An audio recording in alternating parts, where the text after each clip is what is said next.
আক্রান্ত রোগীলিপিতে দাঁত সম্পর্কে রোগীকে কিভাবে প্রশ্ন করতে হবে, কি সংগ্রহ করতে হবে, রোগীর ওষুধ নির্বাচনের জন্য বর্তমান কষ্টের বিবরণের মধ্যে কি থাকা চাই, কি থাকতে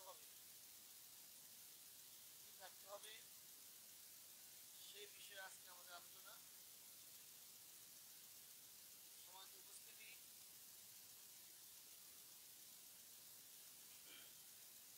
আজ আমরা শিখব দাঁতের রোগীলিপিতে দাঁত সম্পর্কে কি লিখতে হবে বা কি জানতে হবে। প্রকৃতির মূল দিক, রোগীর লক্ষণ, ওষুধ লক্ষণ সিমিলার হবে, ওষুধ নির্বাচন হবে। রোগীর লক্ষণ, ওষুধ লক্ষণ যতক্ষণ পর্যন্ত সিমিলার হবে না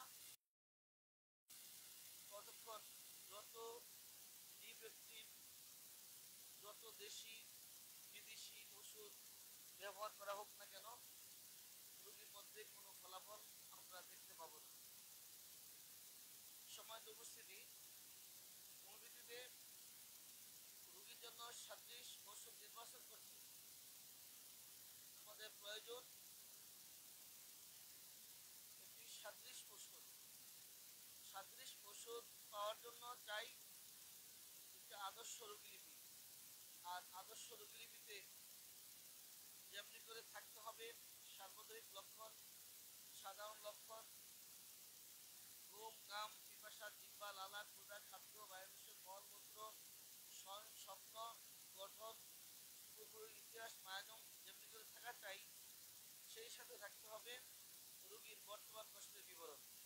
বর্তমান কষ্টের বিবরণটি যদি রোগীলিপিতে না থাকে তাহলে এই সার্বজনীন সাধারণ লক্ষণ দিয়ে রোগীর সাদৃশ ওষুধটি নির্বাচন করা অত্যন্ত কষ্টকর। একজন নবীন চিকিৎসকের জন্য কষ্টকর। নবীনরা তো প্রশ্নই ওঠে না বর্তমান কষ্টের বিবরণ বাদ দিয়ে রোগীর জন্য একটি সাদৃশ ওষুধ নির্বাচন করতে পারে। সময় উপস্থিতি, আজ আমরা শিখব তাদের রোগীলিপিতে কি জানতে হবে। প্রথমে আমার জানা চাই রোগীর সমস্যাটি কোথায়। রোগীর সমস্যাটি সার্বজনীন না কোনো অংশ বিশেষে বা কোনো অঙ্গের মধ্যে। কারো কারো ক্ষেত্রে আমরা দাঁত পাই একেবারে মাথার তালু থেকে পায়ের তলা পর্যন্ত, বিভিন্ন অঙ্গের মধ্যে আমরা দেখতে পাই দাঁত। কারো কারো ক্ষেত্রে মাথায়, পিঠে অথবা বুকে অথবা হাত পায়ে অথবা যৌনাঙ্গে বিভিন্ন অঙ্গ বিশেষে আমরা দেখতে পাই। তাহলে আমরা রোগীর কাছ থেকে প্রথমে জানতে পারি আপনার এই দাঁত সার্বদৈহিক না কোনো অঙ্গের অংশ বিশেষ।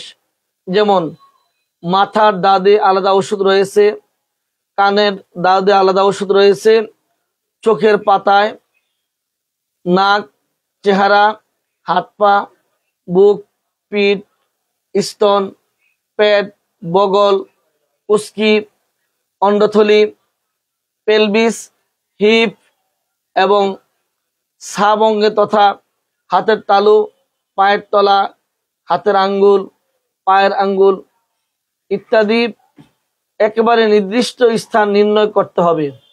কোন পয়েন্টে রোগীর এই সমস্যাটি একেবারে উল্লেখ করতে হবে। রোগীর এই দাঁতটি কোথায়, কোন অঙ্গের মধ্যে, একদম নিশ্চিত করতে হবে তার এই সমস্যাটি কোন অঙ্গের মধ্যে।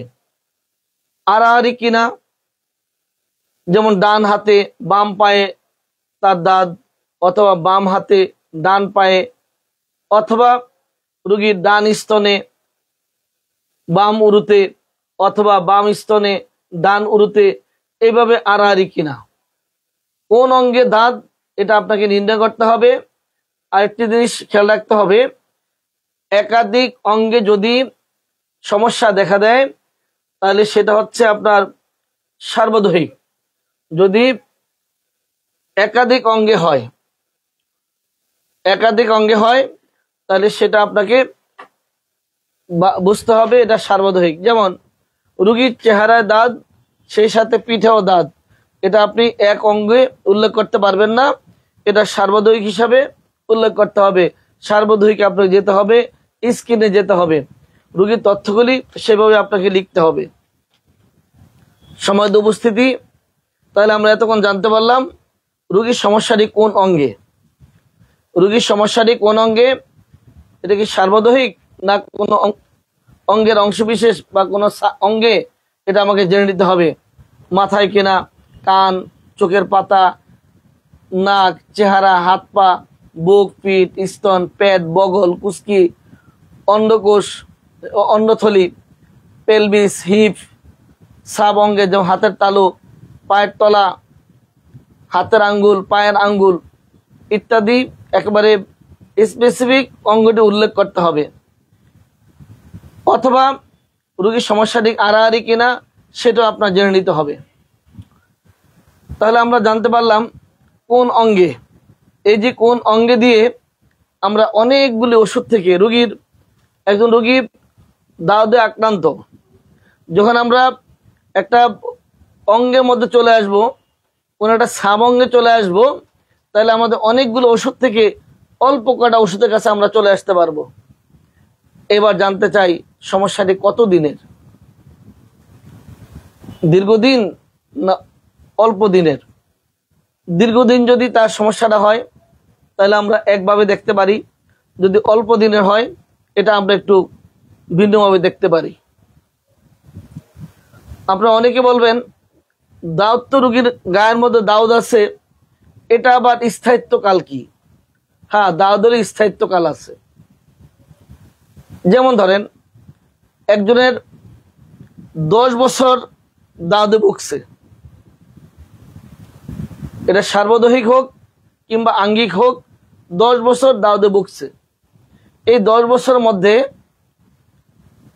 ধরেন 6 মাস থাকে, আর 6 মাস একেবারে গায়ের মধ্যে কোনো দাগই থাকে না, অথবা 1 বছর থাকে আর 1 বছর নাই, 2 বছর আছে আবার 2 বছর বা 3 বছর নেই।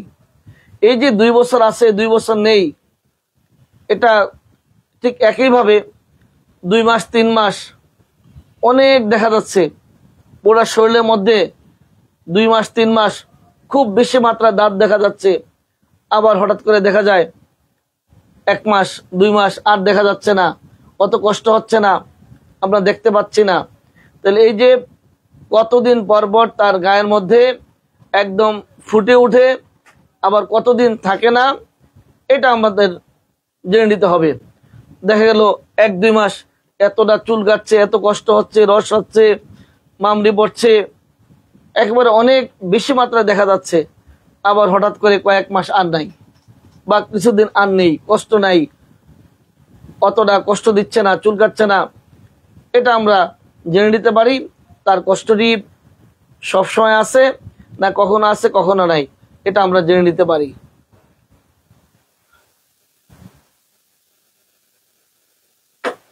বিস্তৃতির স্থায়িত্বকাল তো গেল আপনার, তাহলে কিছুদিন আছে কিছুদিন নাই, এই কয়দিন আছে কয়দিন নাই, 1 সিজন আছে আরেক সিজন নাই, 2 বছর আছে 2 বছর নাই, এটা আমরা স্থায়িত্বকালের মধ্যে পেলাম।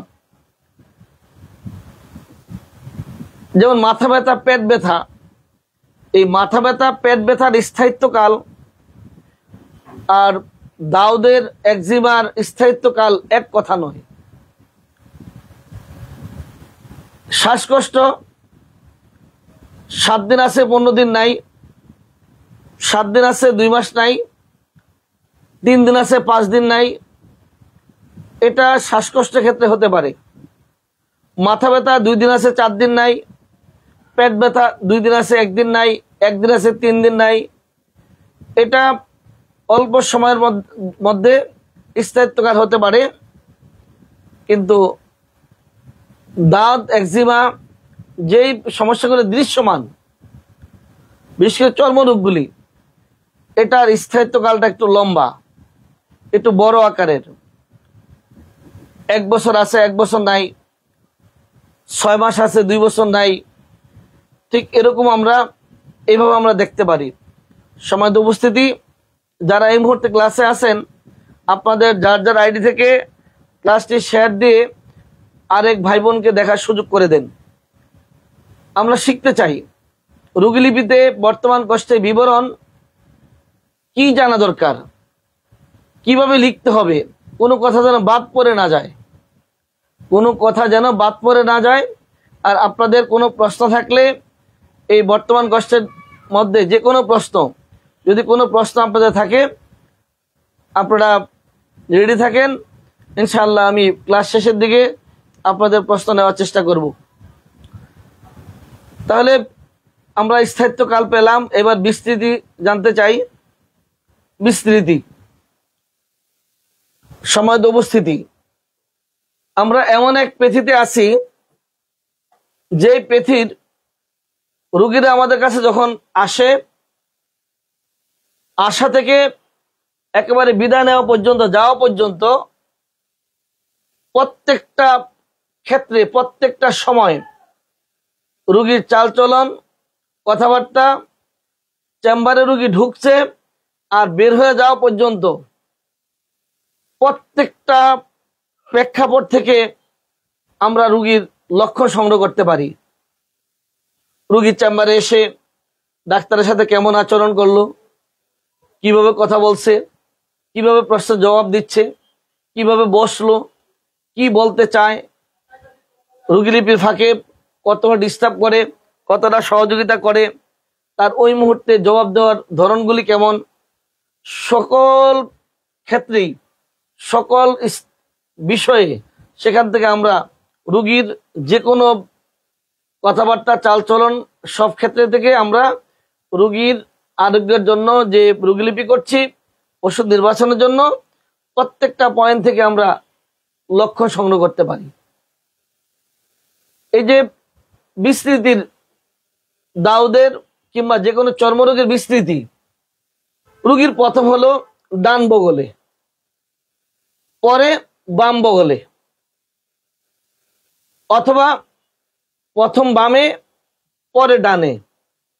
তাহলে কি পেলাম? ডানের পরে বাম অথবা বামের পরে ডান।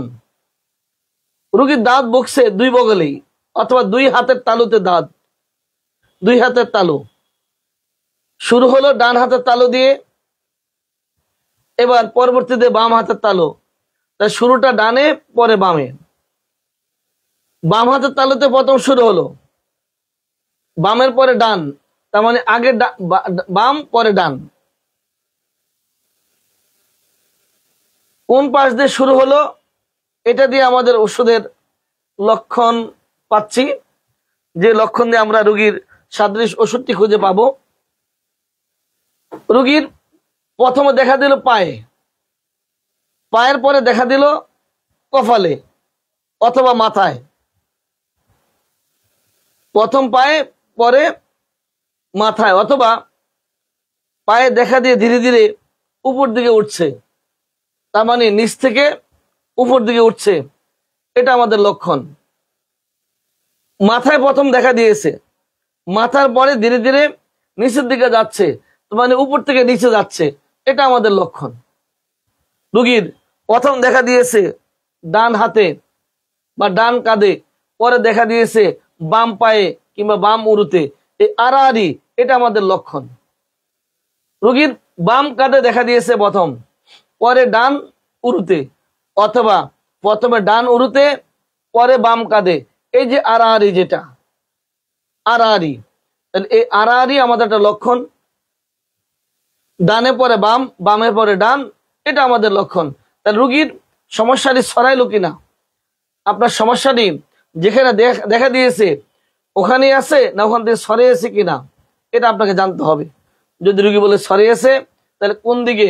উপর থেকে নিচে, নিচ থেকে উপরে, ডান থেকে বাম, বাম থেকে ডান, সামনে থেকে পিছনে, পিছন থেকে সামনে, প্রত্যেকটা পয়েন্টে আমাদের ওষুধ রয়েছে, প্রত্যেকটা পয়েন্টে।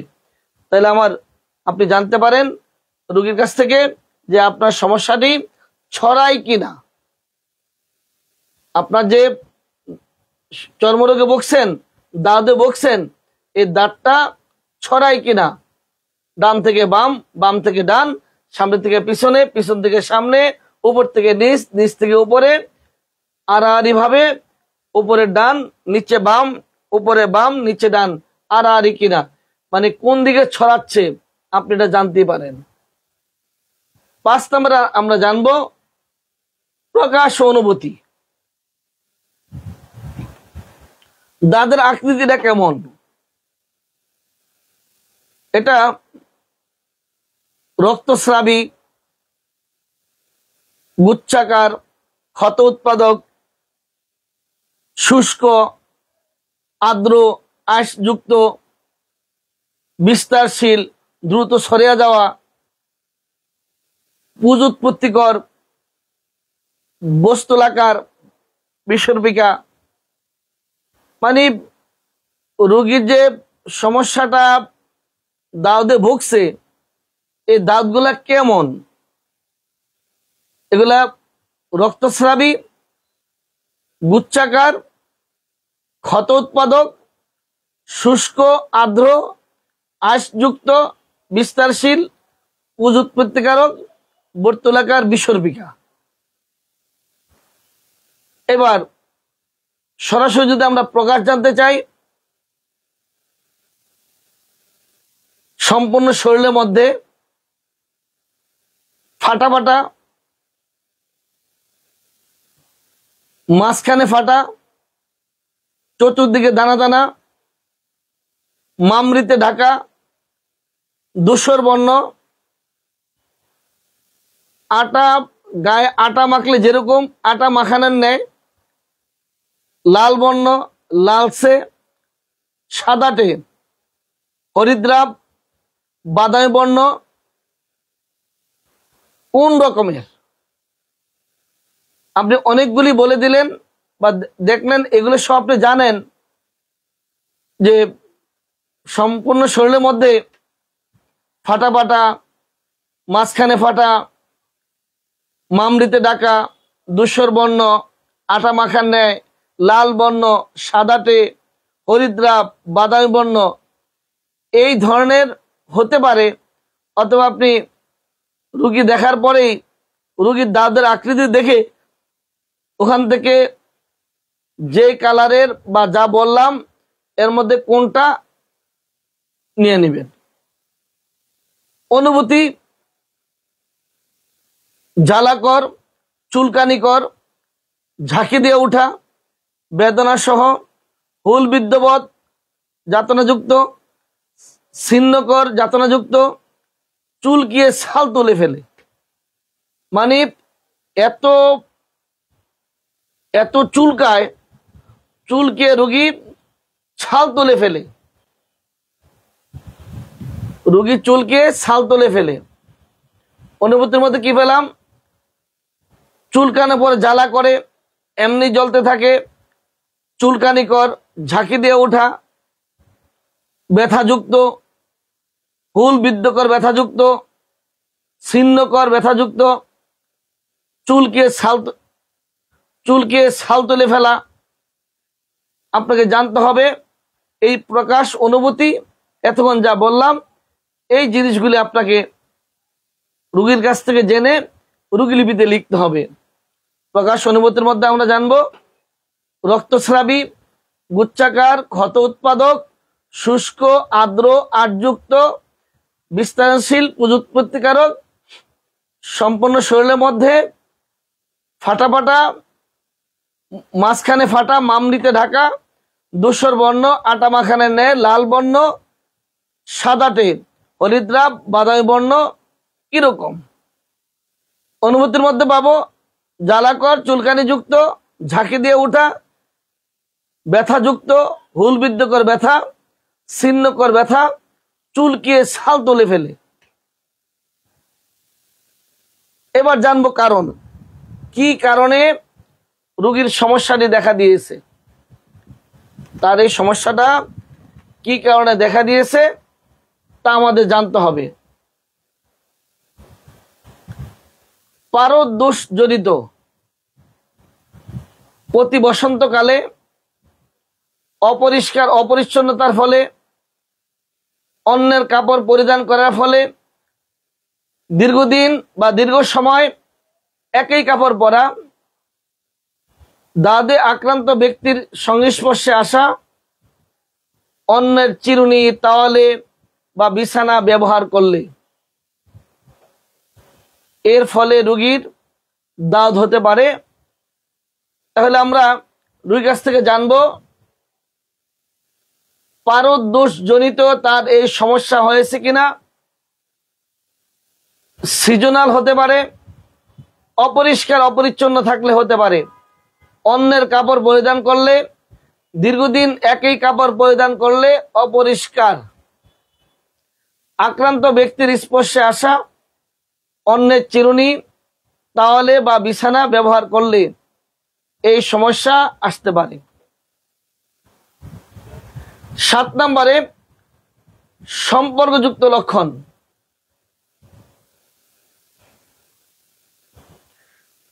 এই দাঁতটি বাড়লে আপনার আর কোনো সমস্যা হয় কিনা, দাঁতটি বাড়লে আর কোনো সমস্যা হয় কিনা জেনে নিতে হবে। অনেকের দাঁত বাড়লে শরীরে জ্বর চলে আসে, চুলকানি, ব্যথা, কষ্টে জ্বর এসে পড়ে। তার মধ্যে আর কোনো সমস্যা দেখা দেয় কিনা একটু জেনে নিতে হবে। এবার জানবো এই দাঁত কখন বাড়ে, কিসে বাড়ে, কখন বাড়ে, কিসে বাড়ে। এই দাঁতের উপসর্গগুলি ভোর থেকে ভোর রাত। কখন বাড়ে? চুলকানি, কষ্ট, জ্বালা, চুলকে ছাল উঠে ফেলা, এটা কখন হয়? শীত অবস্থায়, উত্তাপ অবস্থায়, ঠান্ডা বাতাসে, চুলকানে পরে চুলকানি বাড়ে, বিছানার উত্তাপে, গোসলে, আবরণে, আচ্ছাদনে, আবরণে বা আচ্ছাদনে, অনাচ্ছাদনে, মোটা আঁশযুক্ত মাছ খেলে, ঘামলে, গরম ঘরে, ঋতুর পরিবর্তনে, পানি ধরলে, গোসল করলে, পানিতে থাকলে, পানিতে কাজ করলে, গরমে কাজ করলে, ঘামলে, কি করলে, কি খেলে, কোন প্রেক্ষাপটে তার এই সমস্যাটি বাড়ে। খাবার দাবার, ঠান্ডা গরম, দিনে রাতে, কাপড় পরিধান অবস্থায়, কাপড় খুললে, গোসল করলে, ঘামলে, উত্তাপের কাছে গেলে, চুলার কাছে গেলে, কোন সময় তার এই দাউদের চুলকানি বা দাউদটা বাড়ে, কিংবা কখন বাড়ে, চুলকানি বাড়ে কিংবা দাউদটা বাড়ে, এই বিষয় আমাদের জানতে হবে। কখন কমে, কিসে কমে। দাঁতের উপসর্গগুলি কখন, কোন অবস্থায়, কোন প্রেক্ষাপটে, ভোর থেকে ভোর রাত, কখন কমে, কখন এটা আরাম বোধ করে। গরম ঘরে ঢুকলে, খোলা বাতাসে, ঠান্ডা আবহাওয়ায়, গরম আবহাওয়ায়, কাপড় দিয়ে ঢেকে রাখলে, কাপড় খুললে, গোসল করলে, ঠান্ডা পানিতে, গরম পানিতে, চুলকালে, কি করলে। পানির স্পর্শে, গরমের স্পর্শে, ঠান্ডার স্পর্শে, ঠান্ডা কিংবা গরম পানিতে, গরম পানি বা ঠান্ডা পানিতে, খোলা বাতাসে, গরম ঘরে, গরম আবহাওয়ায়, ঢেকে রাখলে, খোলা রাখলে, দিনে কিংবা রাতে, কোন খাবার খেলে, কি খেলে এই সমস্যা কমে?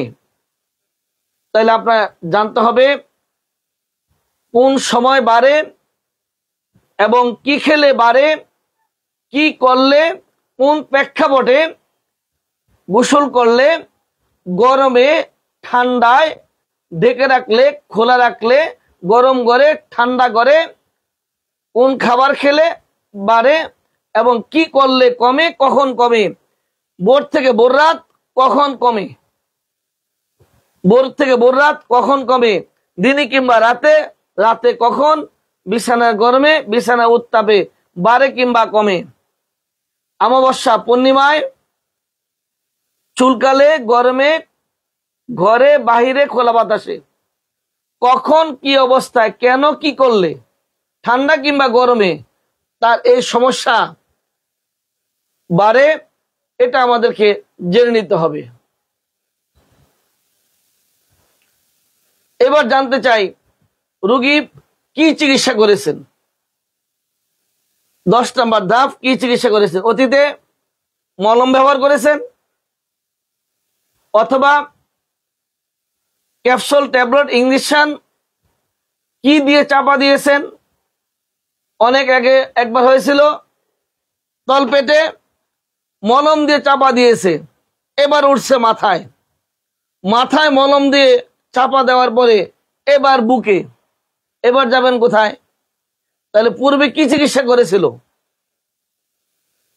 পূর্বে কি চিকিৎসা করেছিল? আলহামদুলিল্লাহ, আজকে আমার কমলাপুরের চেম্বারে কিছু চর্মরোগী আসলো, তারা নিজেরাই বলছে যে আমরা খুবই সাবধানে থাকি, আমরা কখনো মলম ব্যবহার করি না।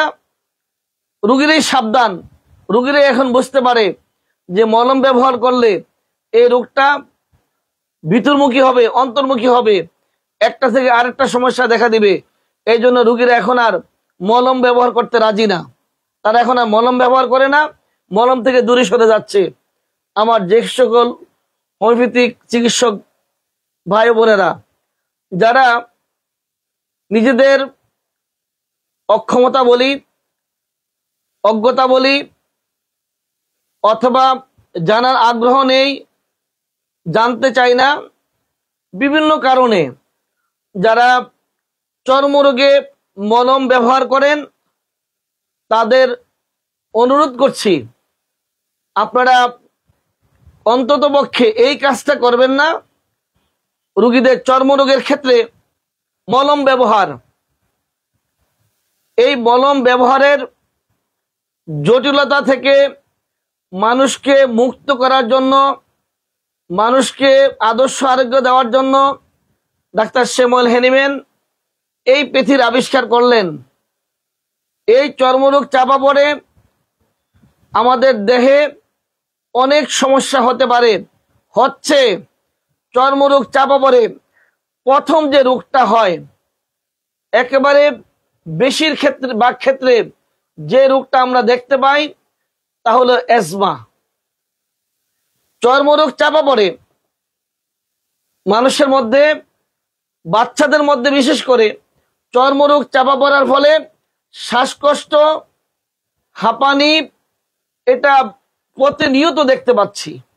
তাহলে এই চর্মরোগ চাপা দেওয়ার ক্ষেত্রে যে চর্মরোগের ক্ষেত্রে মলমটি ব্যবহার করা হয়, আপনাদেরকে অনুরোধ করছি যারা মলম ব্যবহার করছেন এটা বাদ দিয়ে আপনি যতটুকু বুঝেন, যা বুঝেন, যে এই ওষুধটা আপনার জানা আছে, এই রোগের সাথে, রোগীর সমস্যার সাথে যতটুকু লক্ষণ মিলাতে পারেন সেই লক্ষণের আলোকেই একটা ওষুধ দেওয়ার চেষ্টা করবেন, কিন্তু মলম ব্যবহার করবেন না। মলম ব্যবহার না করে প্রয়োজনে রোগী আপনি বিদায় করে দেন, প্রয়োজনে রোগী বিদায় করে দেন। আজকে ডাক্তার আসলো আমার চেম্বারে, উনি বলল যে ওনার পাশাপাশি বেশ এক সিনিয়র ডাক্তার বসেন, ওই ডাক্তারের সহকারী নাকি বলছে যে রোগী সুস্থ হওয়ার জন্য এটা মলম মালিশ কোনো কথা না, প্রয়োজনে অন্য পেথির ওষুধও ব্যবহার করব, তবু রোগীকে আরোগ্য করব। কিন্তু আমার ওই ডাক্তার ভাই জানেন না, যে রোগীকে আদর্শ আরোগ্য দিতে হলে সাদৃশ বিধান চাই। একমাত্র হোমিওপ্যাথি রোগীকে পূর্ব স্বাস্থ্যে ফিরিয়ে দেওয়ার জন্য সাদৃশ বিধান মতে হোমিওপ্যাথির মাধ্যমেই সম্ভব। অন্য বিসদৃশ পেথির মাধ্যমে রোগটা চাপা পড়বে, আরোগ্য হবে না। আমার ওই ভাই হয়তো এই কথা জানেন না বিধায় এই কথা বলছেন। রোগীকে সুস্থ করার জন্য যা দরকার সব দিবেন, কিন্তু এটা একেবারেই হোমিওপ্যাথির সাথে সাংঘর্ষিক সময় উপস্থিতি। রোগীলিপিতে বর্তমান কষ্টের বিবরণ, এই বিষয়টি যদি আপনারা ভালোভাবে সংগ্রহ করতে পারেন, রোগী যে সমস্যাগুলি নিয়ে আসলো এই সমস্যাগুলির মধ্যে রোগী 10টা সমস্যা নিয়ে আসছে। মাথা ব্যথা, বুক ব্যথা, গায়ে চুলকানি, শ্বাসকষ্ট, যৌন দুর্বলতা, অনেক কথা নিয়ে আসছে। আপনি যদি এই প্রত্যেকটা বিষয় যদি পুঙ্খানুপুঙ্খানুভাবে যদি জেনে তথ্য সংগ্রহ করেন, এমন একটা লক্ষণ আপনি পাবেন যে লক্ষণটার মধ্যে একটা বা দুইটা ওষুধ ওই লক্ষণের মধ্যে, ঠিক ওই ওষুধটা ওই রোগীর জন্য এমন একটা ওষুধ হবে, রোগীর সার্বদৈহিক সাধারণ লক্ষণ তার যত লক্ষণ আছে সব লক্ষণের সাথে মিলে যাবে। রোগী যতগুলি সমস্যা নিয়ে আসছে, 10টা প্রধান সমস্যা, এই 10টা যদি আপনি খুঁজতে থাকেন তার মধ্যে একটা পয়েন্ট পাবেন, একটা লক্ষণের মধ্যে এমন একটা সাব লক্ষণ আপনি পাবেন যে লক্ষণটা দিয়ে একটা কিংবা দুইটা ওষুধ আপনি পেয়ে যাবেন। ওই দুইটার মধ্যে একটা ওষুধ পাবেন এরকম যে ওষুধটার মধ্যে রোগীর সার্বদৈহিক সাধারণ যত কথা আছে সব ওইটার মধ্যে মিলে যাবে। সময় উপস্থিতি একুইট ডিজিজের ক্ষেত্রে আপনি দুই এক কথা জেনে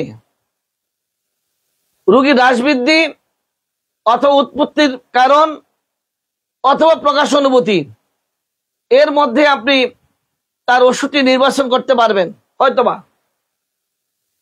কিন্তু ক্রনিক ক্ষেত্রে যেমন এই দাঁত, eczema, asthma, piles, fissure fistula, cancer কিংবা আলসার,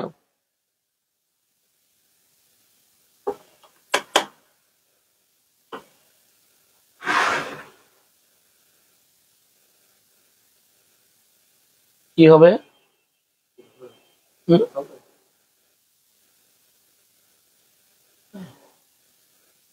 তাহলে ক্যান্সার কিংবা আলসার যাই হোক না কেন, এই ক্রনিক কেসগুলোর ক্ষেত্রে কমপ্লিট রোগীলিপি ব্যতীত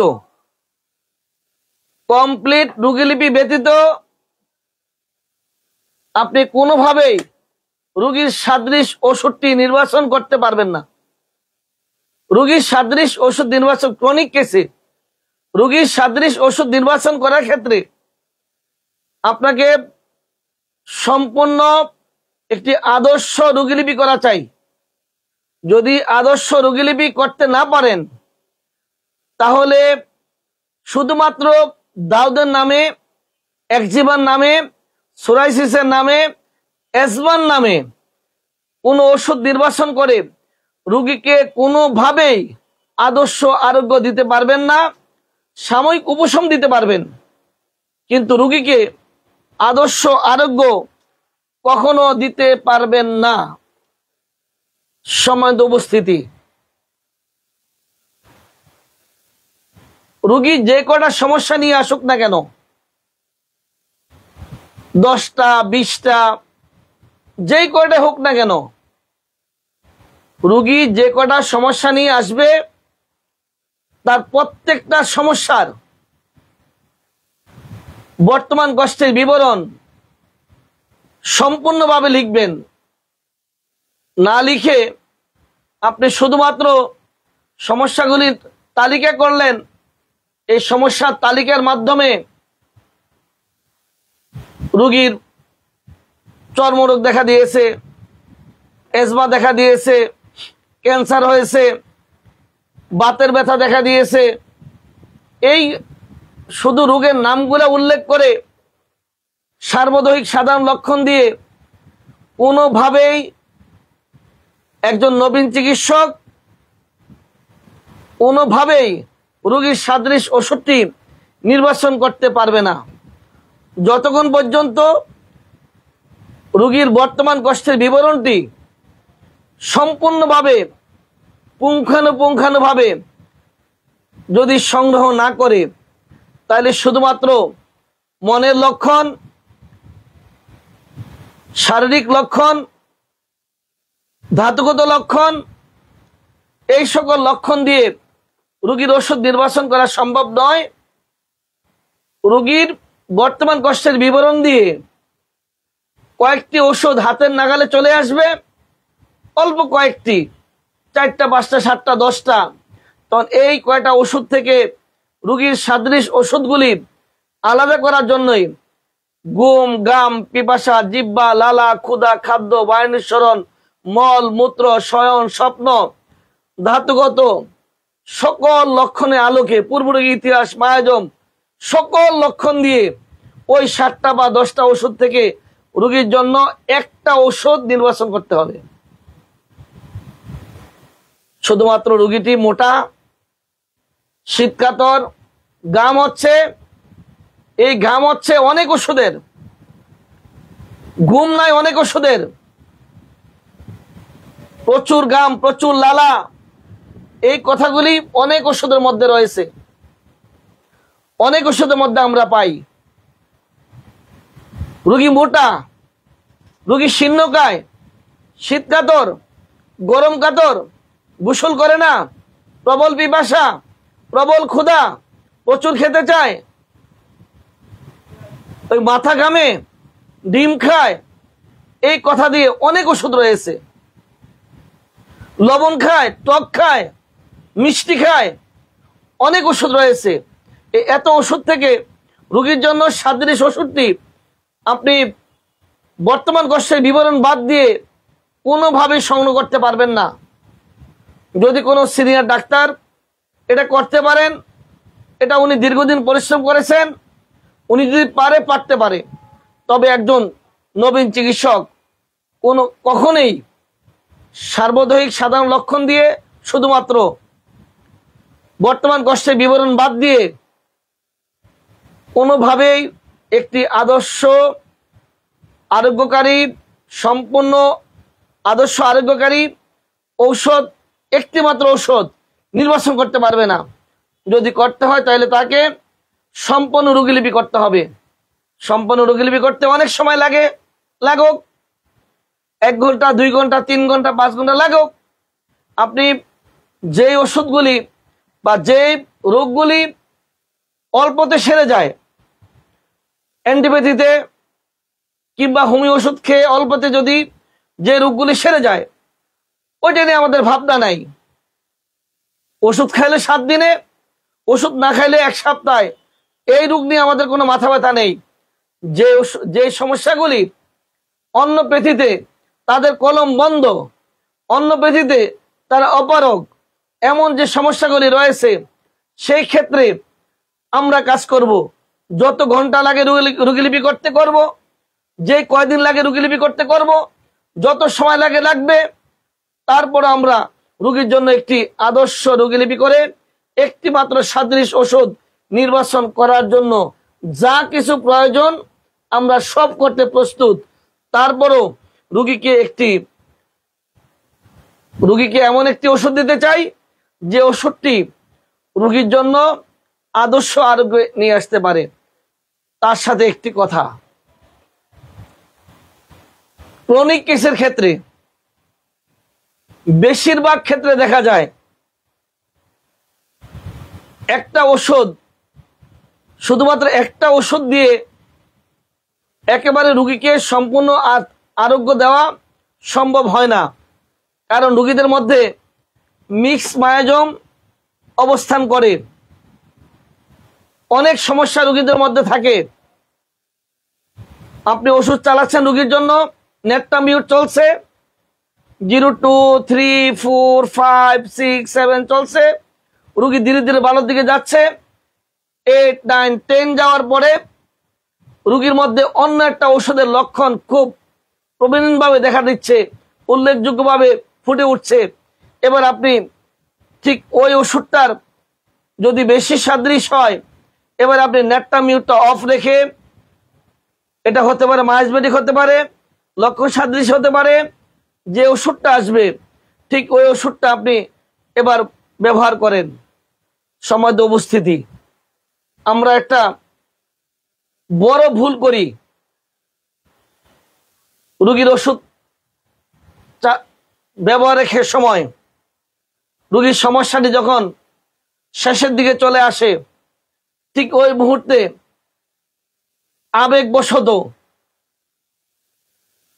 কিংবা ভুলবশত সুরিক পেশেন্টের ক্ষেত্রে আমরা সরাসরি সালফার অথবা সুরিনাম অ্যান্টিসরিকের যে কোনো একটা ওষুধ ব্যবহার করে ফেলি।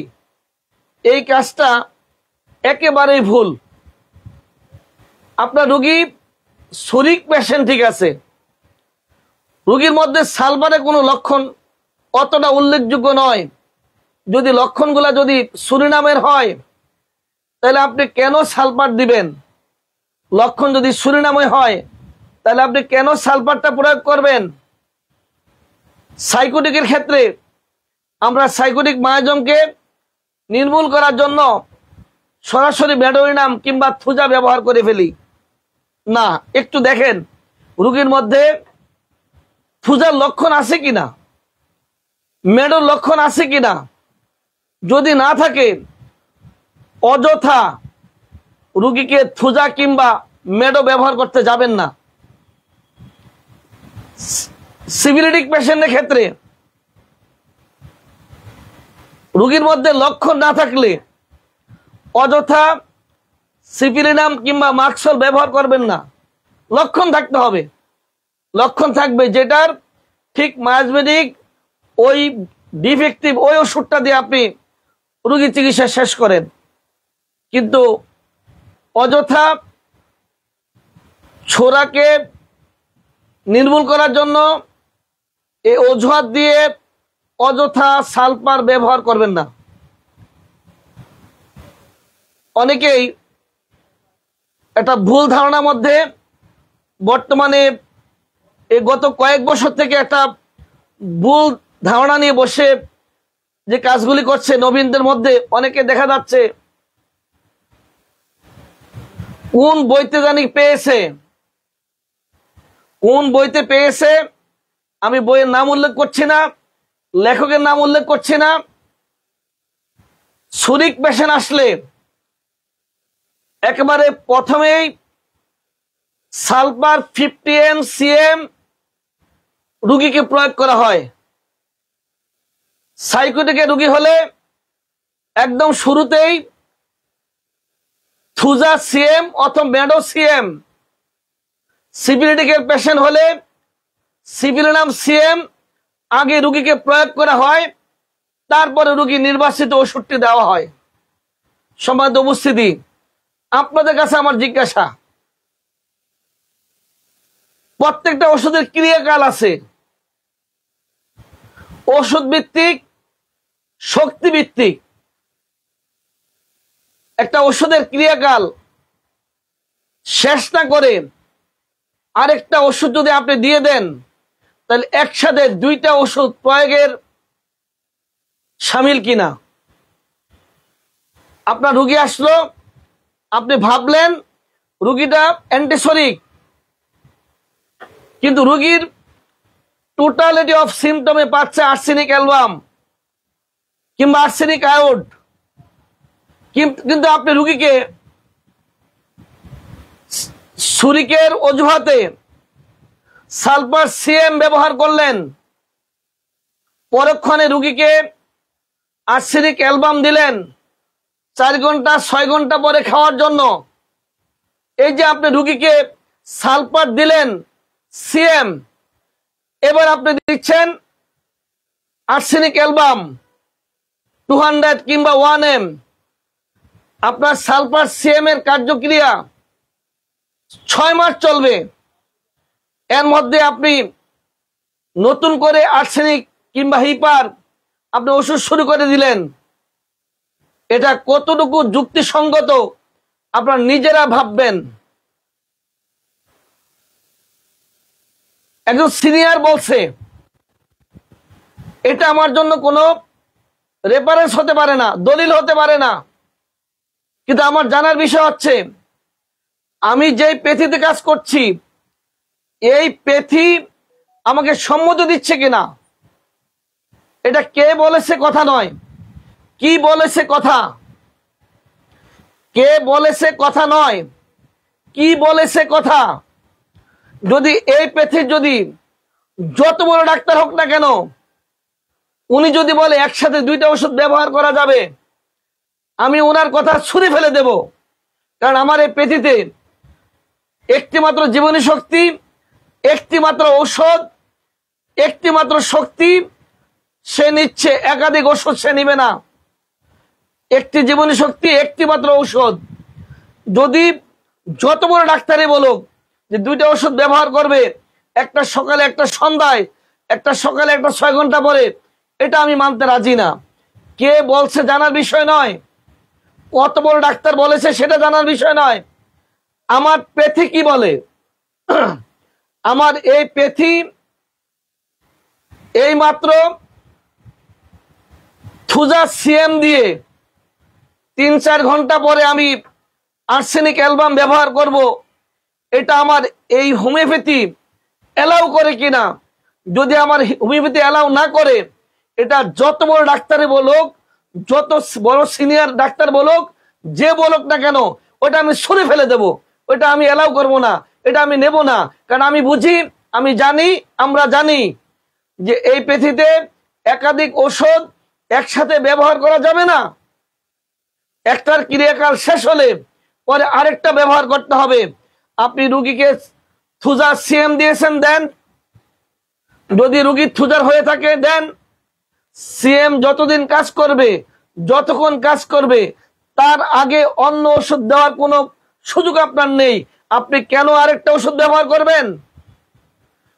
যদি রুগী থুজার হয়ে থাকে, থুজা আপনি দেন, ওয়েলকাম। আপনি কি শক্তি দিবেন আপনার ব্যাপার দেন, কিন্তু যতক্ষণ পর্যন্ত এই থুজার কার্যক্রম চলবে তার আগ পর্যন্ত আপনি অন্য ওষুধ দিতে পারেন না।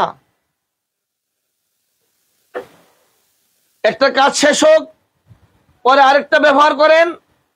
একটা কাজ শেষ হওয়ার আগে আরেকটা আপনি ব্যবহার করতে পারেন না। এই কথা গত কয়েক বছর থেকে, বছর 3 বা 4 চলছে, যে কোন ডাক্তার বলেছে ছুরিকে রুগী আসলেই সালফার সিএম দিয়ে ব্যবহার শুরু করতে হবে, সাইকোটিকে রুগী হলে থুজা সিএম দিয়ে শুরু করতে হবে, সিফিলিটিকে পেশেন্ট হলে সিফিলিনাম সিএম দিয়ে শুরু করতে হবে। এই কথাটা এই পেথির সাথে 100% সাংঘর্ষিক। এই কাজটা যারা করছেন, এই কাজটা 100% ভুল। এই কাজটা কেউ কখনো করবেন না, একদম করবেন না। এতে রুগীটা আপনার হজবরল অবস্থা হয়ে যাবে। রুগীটা ছিল আপনার আর্সেনিকের, আপনি দিচ্ছেন সালফার। এই সালফারের কাজ চলছে, সালফার সিএম লক্ষণ তৈরি করবে, আপনার এদিকে আর্সেনিক। এই দুইটা মিলে কি হবে আল্লাহ ভালো জানে। সিমিলিয়াস সিমিলিমাম কিউরেন্টা, রুগী লক্ষণ দিবে, যা লক্ষণ দিবে সেই লক্ষণের আলোকে আপনি ওষুধ দিবেন। কিন্তু রুগী লক্ষণ দিছে আর্সেনিকের, আপনি মায়াজমের অজুহাত দিয়া সালফার দিয়ে দিবেন সিএম। এটা কখনো করতে যাবেন না, কখনো করবেন না। সময় তো উপস্থিতি, আমরা আগামীকাল আবার চলে আসব ইনশাআল্লাহ। আমি চাই যে পরপর কয়েকটি ক্লাস, 10টা আমি ঘোষণা দিয়েছি, প্রয়োজন 20টা করব। কিন্তু আমি চাই আপনারা সম্পূর্ণ রোগীলিপি শিখেন। এটা আদর্শ রোগীলিপি করতে না পারলে আপনি যত কিছু জানেন, ওষুধ জানেন, রোগ জানেন, রোগী জানেন, অর্গান জানেন, প্যাথোলজি জানেন, সব জানেন, শুধুমাত্র আপনি রোগীলিপি জানেন না। তাহলে আপনার এই পেথিতে সফলতা আসার কোনো সম্ভাবনা নাই। রোগীলিপি, একটি আদর্শ রোগীলিপি করতে না পারলে আপনি ওষুধ যতই জানেন না কেন, রোগীর সাদৃশ ওষুধ নির্বাচন করতে পারবেন না। বাজারে ফর্দ তৈরি করতে হবে আগে, পরে আপনি সম্পূর্ণ বাজার করে আনতে পারবেন। বাজারে ফর্দ হবে না, সঠিক বাজারও হবে না। একইভাবে আদর্শ রোগীলিপি চাই, তার ফলে আমরা রোগীর আদর্শ আরোগ্যের ওষুধটি নির্বাচন করতে পারবো। সম্মানিত উপস্থিতি, আবার আল্লাহ যদি হায়াতে বাঁচিয়ে রাখে, আগামীকাল আমরা আবার চলে আসব রাত 9টায়। সম্মানিত উপস্থিতি, আপনারা আমার এই আইডিতে লিখতে পারেন যে আপনারা কোন বিষয়ের উপরে রোগীলিপি